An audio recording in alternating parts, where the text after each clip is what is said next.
Hiya, I'm Anya, and I'm here to lay something spiritual on ya. I don't know if I'm looking in the right place. So today I want to talk to you guys about some things you might want to consider before you get your first tarot deck. So if you're here, that means you might be thinking about getting your first tarot deck, and if so, woo, good on ya. But there may be some things you want to think about before you figure out which deck do I want to buy. There's a lot of fun and great and different things you can use tarot for, and there's a lot of ways it can benefit us. But it's also good for us to have a little bit of self-awareness and recognize what it is we're hoping to get from the tarot and how we ourselves can work best with it before we go out and buy our first deck. So I wanted to just talk about some of those things to just think about when you're in the mindset of, yeah, I want to get a tarot deck, but I have no idea where to start. So let's start with making sure you understand yourself before you go out and buy your tarot deck. I believe that's at least a little bit important. So the first thing I would recommend is you think about why you're wanting to get your first tarot deck. What is it you're hoping to get and achieve from tarot? Are you hoping to learn the future? Are you hoping to get better insights into yourself and your mental space and things like that? Are you hoping to spy on people? You know, self-awareness is a good thing to have, and I think it's important to think about the reasons why we want to use tarot just as much as it's important as we think about the intentions and the whys behind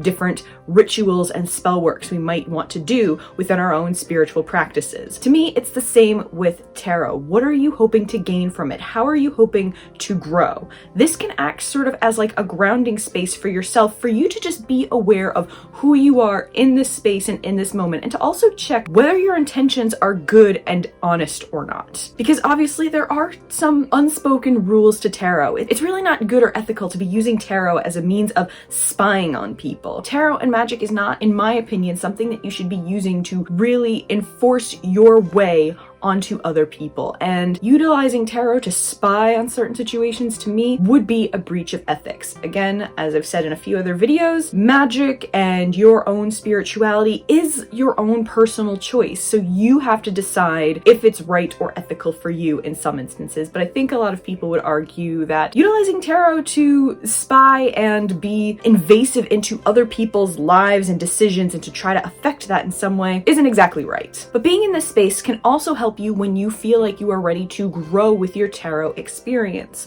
When I first started getting into tarot, it was around the same time that I was also starting to get into paganism. You know, I was reading about paganism more, I was probably getting into druidry a bit more, and I knew tarot could be part of that experience if I wanted it to be. And at the time, I was probably a little bit more naive about what tarot was and what it could be for me. But I kind of did like the idea of working with something that might help give me guidance or grounding, because I felt very ungrounded in my life. I wasn't happy. I was dealing a lot with depression, and paganism and druidry helped me connect to myself in ways that I really needed. And I think in some ways I was hoping that tarot would kind of provide me more guidance and connection with myself, but maybe also with my deities and my higher self, something to make me feel more connected and in tune with myself, my intuition, and the universe divine. In that sense, that is what I wanted tarot to be for me. As I have grown through the years in my journey with tarot, I have found that tarot is something that has helped me be able to work through my own mental health issues. There have been undoubtedly times where, yeah, it's affected my anxiety for the worse. You know, you draw the tower one day and you sit there and you're like, what's gonna fall apart? What's going wrong? Oh no, how is this day gonna end up? How is today gonna be a tower day? And then you realize you've made it a tower day because you spent all day worrying and being anxious about something.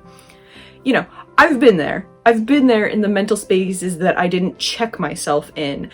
But from that, from developing this relationship with the tarot, from continuing to use it, from realizing I can use it as a tool to help me check in with my mental space, I can use it as a tool to help me gain new perspectives and insights on the ways I am thinking about things. You know, we can get so caught up in one train of thought that we struggle to see another possibility or another way of thinking and considering. Tarot is great for helping build new perspectives as well.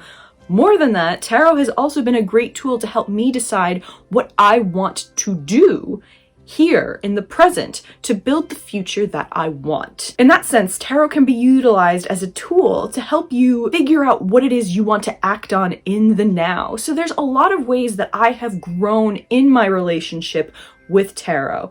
And I think the self-awareness now, before you start getting into tarot, allows you to sort of ground that relationship before you get into it. And then as you start growing, you can see where it takes you. There's some benefits to having that little bit of self-awareness. But the other good thing about having self-awareness in regards to our relationship with tarot is that tarot in and of itself is a tool for us to work more with our intuition and our inner wisdom and guidance. It's less about the logical brain and more so about what we're seeing and feeling from the images displayed on the cards. And in that sense, I come to tip number 2, which is consider how you connect to images, themes, and symbols. This is important because tarot, as I just said, is about making all of those connections. You are pulling out these cards and you are putting these cards together, and the cards that you have drawn, you're sort of looking to build a story from what you see, depending upon the spread that you're using, how you're dealing out these cards, but you're meant to be looking at the symbols and using the symbols that are calling to you and your intuition to figure out what the cards are saying. In that sense, it's good to have the self-awareness to know how you as an individual connect to symbols, themes, and images. For example, if you are someone that really feels like you could connect better to seeing scenes and figures and characters acting out what each of these cards is meant to signify, then you might be more inclined to get a Rider-Waite-Smith style deck. For those who don't know what a Rider-Waite-Smith style deck is, it's the standard tarot deck that many of us are familiar with the imagery on. There are also several different iterations of the Rider-Waite-Smith style deck. There are several different iterations in terms of colorization. Some tone down the colors, make them more neutral. Some make them vintage. For example, the Pam's Vintage, which I am showing you. Other ones might show you reversals or different ways to perceive the cards. A lot of decks that have come out recently have worked with this Rider-Waite-Smith deck to modernize it and make it so that it's a little bit more accessible for people who want to learn tarot and do want to start with the foundational Rider-Waite-Smith deck. So it might be a good place to start. However, again, it's about how you connect to the images. My first deck was not Rider-Waite-Smith because, as I said, wasn't a big fan of it. My first deck was the Tarot of the Hidden Realm. I liked the imagery, I liked the idea of the fae that were within the cards themselves. The imagery was very beautiful. I liked the fact that it didn't have a devil card or a judgment card. That to me is something that's important if I'm getting a Rider-Waite-Smith style deck. In Tarot of the Hidden Realm, there was Shadow Dance instead of the devil and Life Renewed instead of Judgment. This sat better with me, and this was something that I knew about myself. I didn't like the ideas of the devil or the judgment cards, so I was happy that my first deck wouldn't have those in there. More than that, I think I saw that the artist or the author of the guidebook was based in Scotland, and that to me, anytime I see Scotland somewhere, I'm like, okay, me, there, that's mine. That's my thing. So I took that as sort of a sign. It was a good sign for me. So from the artwork, from the cards that were within the deck, and from my own personal lexicon of symbols that called to me as an individual, that deck worked for me as a starting space. And that's what I would recommend for anyone else getting into tarot. You really should know yourself and what works for you. And the benefit of living in today's time is that there are plenty of tarot decks to choose from. There's not a shortage. If you feel like you would connect better to a Rider-Waite-Smith deck, but you don't like the standard Rider-Waite-Smith, there are hundreds of options you could go towards. If you would connect to a deck that is more associated with something you are in the fandom of, for example, on my channel, I have unboxings of the Game of Thrones tarot and of the Supernatural tarot deck. We can see that there are plenty of options if you're in a fandom of something. So if you feel like you would connect to tarot by finding a deck that is associated with a TV show that you are a fan of, then you may have that option provided there's one available. That being said, that does not mean there's something available for all. I am still seeking out a full tarot deck for Full Metal Alchemist, and you know what, one for Doctor Who, but I'll claim both of those. If no one's gonna make those decks, I will happily make those decks myself. But all this to say, you should know you. You should have the self-awareness to know what you're going to connect to. And if you feel that the images on the decks, you know, the scenes and the characters acting out what these cards mean individually isn't going to be beneficial for you, then you might have the benefit of being able to work with a Marseille style tarot deck. What is a Marseille style tarot deck? Well, it's similar to Rider-Waite-Smith in that it does have the cards and the themes associated with it that the Rider-Waite-Smith deck would have. However, the pip cards, the cards 1 through 10 in each of the suits, do not have those characters and scenes and figures acting out what each of the cards means. So you essentially have to look at the cards and see that, oh, I have drawn the 2 of Pentacles or the 2 of Earth. And you'll just see 2 pentacles, 2 coins, whatever the suit has chosen to illustrate the suit of Earth with. You will just have to look at those 2 coins or those 2 pentacles and recall what that symbol actually means. Oh, balancing out what you're working on in this Earth realm and sphere. That's what you would have to work with. If that suits you better, then you have to know that about yourself to decide if you want to get a Marseille style tarot deck instead. This is why I think it's beneficial to have a little bit of understanding about you and your needs and what you want to get out of the tarot, and also how you connect to the images.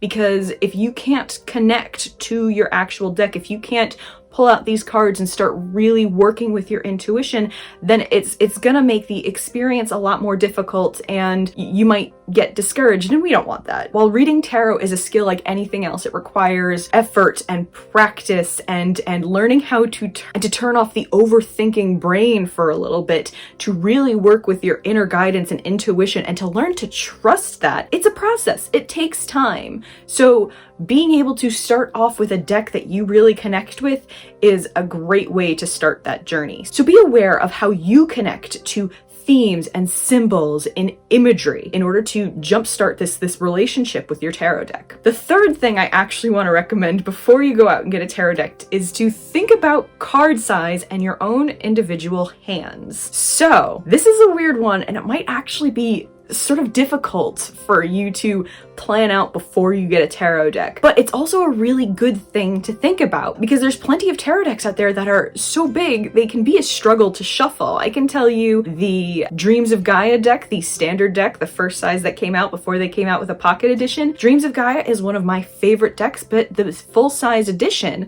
is very difficult for me to shuffle with. The pocket-sized edition, however, is much smaller, fits in my hands easily, fits in my bag real easily. I can take it with me wherever I go. It comes in handy like that. Now, while the pocket-sized edition is easier for me to carry, it makes it extra easy to shuffle. A size slightly bigger than that, like the size of your standard playing card set, that's also very easy to shuffle. It is when we start getting into the bigger sizes that you really might want to think about, is it going to be difficult for you to shuffle? Because if the deck is a bigger size and you have smaller hands, it might be incredibly difficult for you to shuffle. And shuffling is kind of a big part of the process as well. Shuffling can help you connect to the cards. It can help you connect to the process of sitting down and doing readings. You want to be able to shuffle your deck in a way that suits you and is comfortable for you.